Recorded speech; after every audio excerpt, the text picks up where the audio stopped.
Hello friends, in last lecture we have discussed about how to use command line argument. Now in this lecture we are going to learn about the building blocks of Java. To create or to write any Java code we need some building blocks.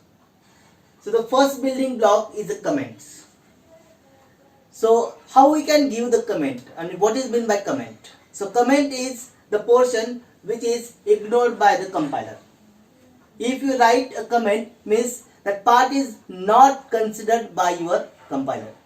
So basically the comments are used to give the information to the programmers that how your code is executed or how you are going to learn or how you are going to execute the program.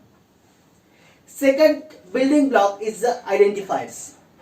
So identifiers is basically the name. By using that name we can identify something. So identifiers are the names that can be given to a variable. It can be a method, it can be a class, it can be a package. So how can create the identifier?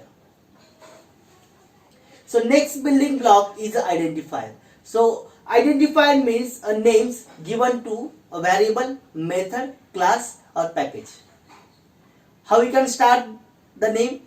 We can start the name by using A to Z small letters or A to Z capital letters. The exception is underscore and dollar sign. We can't use any number starts with identifier.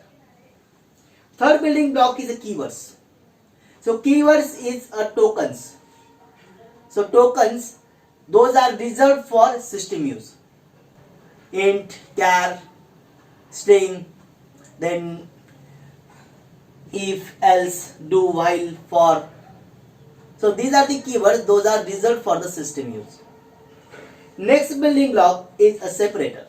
So separator which separates the code, which separates the program. So the first is round brackets, open close. So when we have to pass any argument or we have to give the condition, so at that time we use this separator, that is round brackets. Curly brackets, within curly brackets we have a separate subprogram. Square bracket, when we want to create an array, so at that time we use this square brackets. Comma, we separate the arguments or we can say the variables. And finally the semicolon, it shows your line of code is terminated. So let's see the building blocks of program in detail. First start with comments. How we can give the comment? So we can start the comment by using / asterisk sign.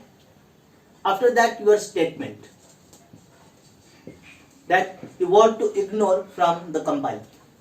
After that again asterisk sign and slash.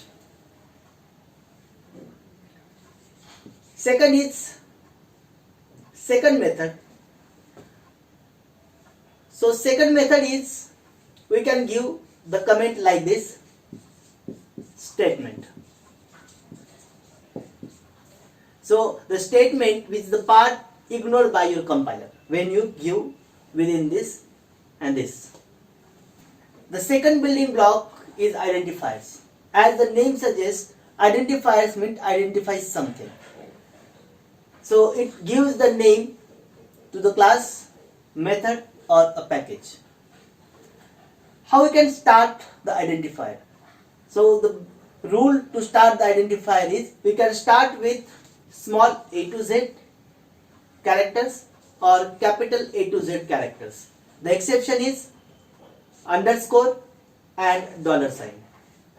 So we'll have a look how we can create an identifier. Suppose we want to create a class with ABC. So we can write class A, B, C. Or second method, class A capital, B, C. Third method, class 1, A, B, C. So in this case, the first two methods are appropriate, means they are correct. But the third method which starts with 1, it is not applicable. So it will not consider, it will gives the error. So third building block is keywords. So keywords are nothing but a tokens reserved for the system. So what kind of tokens we are using? If, else, do, while, for,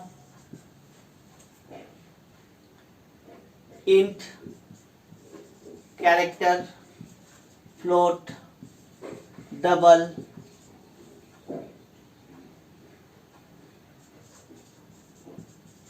package, import. All these are the keywords. The fourth building block is a separator. So as the name suggests, separator means it separates something. So we'll use the first separator is a round bracket open close. So what is the purpose of using this? Use this in if. We'll give the condition within this if I is equal to 0. If we pass any argument, just like in printf statement, we'll use your statement, double quotes close, round bracket close, semicolon.